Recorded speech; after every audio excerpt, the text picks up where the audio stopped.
The Kremlin promised a 3-day special military operation, one that'd be victorious. However, they are now stuck in a 4-year siege that has become the worst quagmire of Vladimir Putin's 2.5 decades in the Kremlin. We see at this point that there is no clean exit, but Vladimir Putin cannot leave without a victory, but he cannot stay without bankruptcy. Every morning, the regime wakes up poor, weaker, and with fewer soldiers than the day before. A frozen front isn't just a stalemate, it is a graveyard of the credibility of a regime that risked too much and has now lost it all. Now, of course, a win on the battlefield could help turn the tides, but victory eludes the Russians. To survive, Moscow today is begging its allies for assistance, for cash, and for shells. But that's clearly not a strategy for victory. That is a liquidation sale. The bill has finally arrived to Moscow. But due to the trap that Russia has set for itself, we can be sure that things are going to end badly. Because at this point, that trap is about to slam shut. My name is Dr. Jason Smart. I'm a Kiev Post special correspondent and national security advisor. I've spent 20 years studying the Putin regime and the dictator allies that it has. If you want to see what's really transpiring in global events, please help us to also reach 275,000 subscribers by subscribing now and consider becoming a channel member. Thank you. So the loudest sound today inside the Kremlin is undoubtedly the ticking clock. Each beat lays bare how the situation for Russia is worsening. We see that Russians today are suffering. They cannot support the economy that their government has gotten them into. And it exposes how the Russian central bank is fighting a losing war against its own currency. Meanwhile, we see that the defense sector is cannibalizing every other industry to feed the front. They are burning the furniture to heat the house. And when the pool of money shrinks, the Kremlin's factions start to fight over what is left. In Moscow, shrinking money very easily turns allies into enemies. But there's something that causes even more alarm for Vladimir Putin, and that's the political pressure, which is even deadlier than the economic rot. The Slovaki, which is the security elites, are no longer unified. Intelligence reports indicate they are fighting with each other over the shrinking resources that are left. One could say that the wolves are turning on the pack. Survival has become quite the paradox, in fact, for the regime. To stay in power internally, Vladimir Putin needs an external victory, but Ukraine offers no such victory because the front lines are frozen into an endless grind that they can no longer sustain. And what we see today coming out of Moscow is clearly not a strategy either. It is the thrashing of a dying state. British military intelligence says that about 1,120,000 Russian soldiers have been killed or injured since February 2022, and recent reports indicate that daily losses are continuing to climb, over 1,000 per day. Continuous losses, well, they degrade the training quality and hollow out the inexperienced units, and it is not cheap. We can be sure about that. Now, fortunately, right now, there is something else that's going on that's very good. Russia's losses are far harder than Ukraine's losses, and one of the reasons for that is that the Ukrainians are fighting for their country. They're fighting their own terrain for the right thing. The Russians are aggressors. They're there for cash, and when there's not enough cash and nobody really cares about them, is it surprising it doesn't work out well? But people do care about the Ukrainian soldiers, including many of you. So thank you all who've donated for our fundraisers for them. If you haven't already, check out the first pinned comment below, the question of the day. You'll see that right now, thanks to a generous donor, all donations are being matched.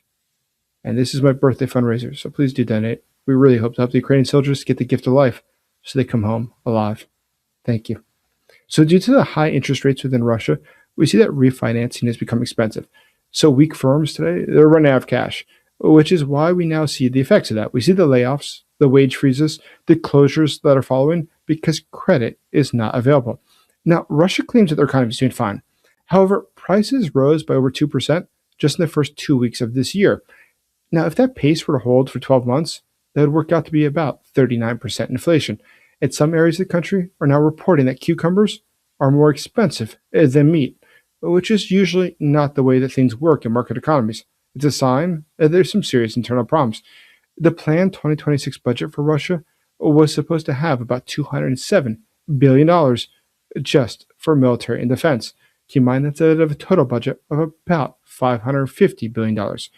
But where are they going to get the money for? How will they possibly finance it? Keep in mind they lost about 20% of all their revenue when India and China began to wean off of Russian oil. Well, how about the National Wealth Fund? Perhaps they can go get the money out of there. They've been shaking money out of that piggy bank for a while. there must be some left. Well, according to the Russian government, they have about $54 billion left in that account. But the fact is, that would only finance about 3 months of the war, not nearly enough to keep the show on the road. But then it gets to the more interesting part: the banks. The banks within Russia have been giving out loans to the government, not by choice, but by force. And those loans were to do things like to build the military industrial complex.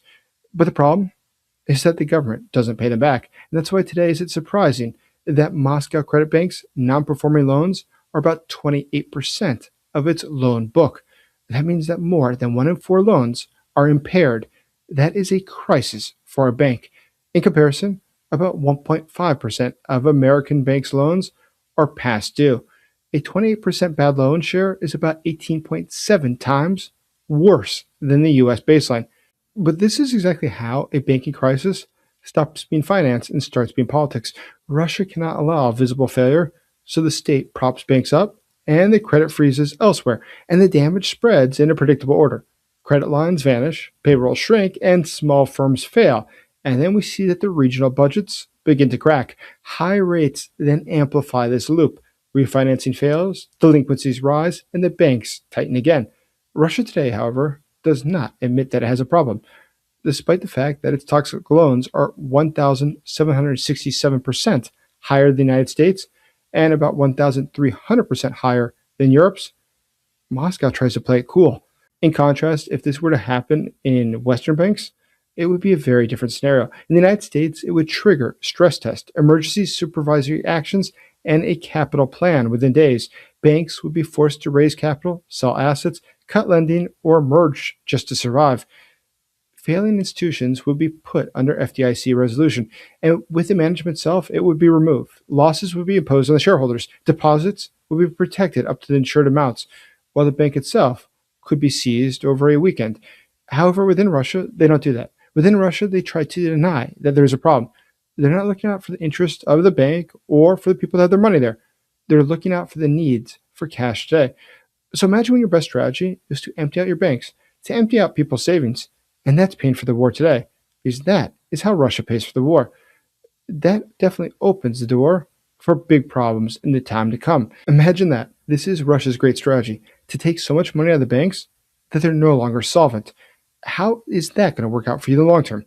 That seems like a very risky scenario. And increasingly, that scenario is becoming more risky because Russia itself has got a lot of problems with people not paying back their money. Vladimir Putin had always thought that he would have a global system, that no matter what happened after starting the war with Ukraine, he would always have safe passage. He was counting on his allies. He had a lot of them. He had countries like Iran. He was sure that they would be his pipeline for drones. But instead today, we say Tehran is suffering. The protests there have not stopped. Every day, the government is turning out the internet, and those blackouts are costing them about $37 million today. Not only today can the Iranian government not help Vladimir Putin, but they can't even help with the drones that they had promised. Today, that supply chain has broken. But when he looks in the region, things don't get better. Look at the USS Abraham Lincoln, which has left the South China Sea and has moved towards the Indian Ocean. Now, what's interesting about that is that the U.S. presence makes it harder to scare global shipping. And that also means that energy markets will not be as affected by things like pirates. But when the fear lever weakens, Moscow loses a shortcut to pressure the West. And if Iran cannot carry risk and the U.S. can park power nearby, Moscow loses its fear shortcuts. That's something that concerns Putin. What concerns him even more is what he sees with the Chinese.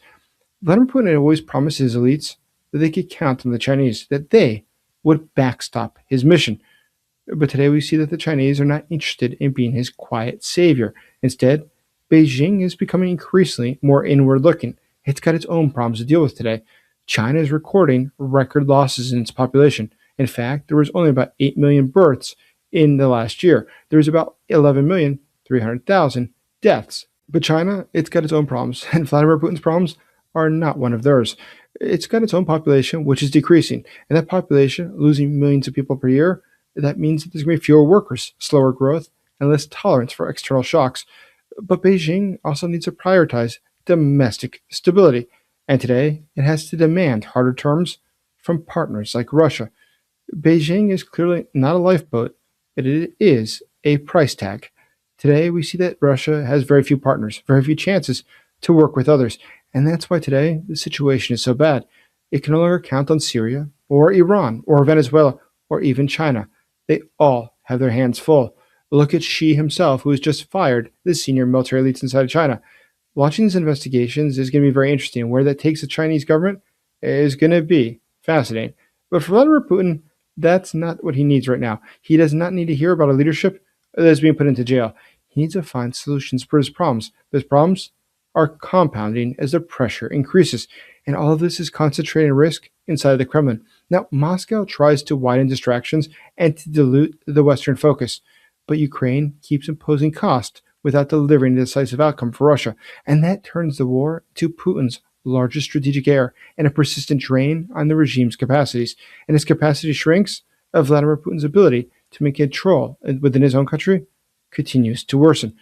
For Vladimir Putin, the situation is bad, but it's leading him to do some very unexpected things. That's why you should check out the video later this week, and it will surprise you about how the Putin regime is now reacting back inside of Moscow. There's a lot going on right now inside of Russia that people simply don't understand. But the more you see, the more the puzzle pieces will come together. Please check out this video now, and you'll see what I'm talking about. As always, thank you for supporting Ukraine.